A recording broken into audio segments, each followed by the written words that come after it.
अस्सलाम वालेकुम दोस्तों सिंह उम्मीद लरम چې خوي دوستانو راځي مولانا بیلګر یو بیان می پیدا کړی دا وګورئ راځي مې دې قسم واورئ زه خو یو قسم مړ بشم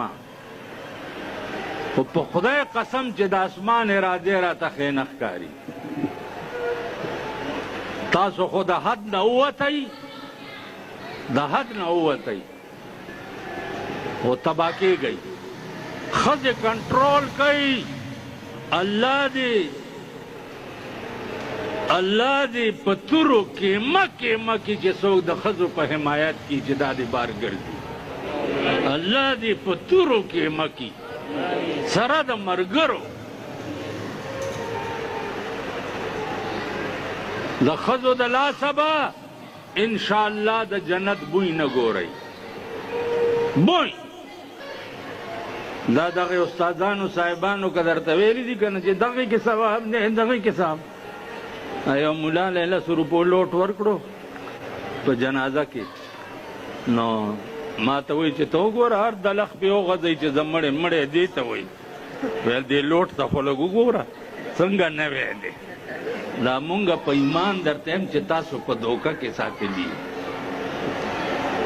40 شپې جومات له روټۍ راوړه بیا د جمعې په شپه راوړه بیا د 40 جوړه بجلیګر مولا له ورکه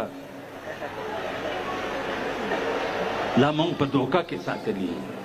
لیس للانسان وای لیس للانسان الا ما سعى د انسان د پاره به هیڅ شی کارآمد نه مگر هغه به کارآمدي چې د په خپله کړی چې په خپله یې څوک چا نه کړی زما په عمل به ته نه خلاصېږي مور وادم دی دویم میړه ته ودیږي که ښځم دویم سړي ته ودیږي که خورم بل و سړي ته ودیږي ولې ګډېږي تاسو ذلیل قوم نه به دا ذلت نه وځي دا ډمتوب او کنجرتوب به تاسو پرېږدئ نه واورئ په خدای قسم درته خورم چې د اسمان ارادې ګوره دې پاکستان ته ښې نه دي د اسمان ارادې درته ښې نه دي 2 کاره وکئ د عیاشۍ مرکزونه ختم کئ ښځې کنټرول کئ ښځې په کور کې کېنوئ او د امریکې پوجا پاټ پرېږدئ که نه آسماني به د حضرت نوح علیه السلام غوندې طوفان در باندې راشي تباه به شئ جاړئ به هغه عمري